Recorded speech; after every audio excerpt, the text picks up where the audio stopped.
তোমাদের বাংলা সাবজেক্টের প্রশ্নটি কেমন হতে পারে এবং সেই নমুনা প্রশ্ন নিয়ে আজকের এই ক্লাসটি সাজানো।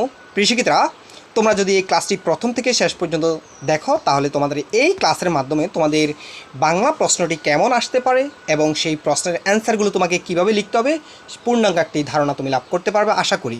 এখানে দেখো, আমি একটি নমুনা প্রশ্ন তৈরি করছি, যেখানে তোমাদের বিদ্যালয়ে আসার পথে জানতে পারলে তোমার স্কুলের একজন ছাত্রের বাল্যবিবাহ হচ্ছে, যাতে এ নিয়ে বন্ধুরা মিলে আলোচনা করলো এবং সিদ্ধান্ত নিল যে তারা বাল্যবিবাহ প্রতিরোধ করার চেষ্টা করবে।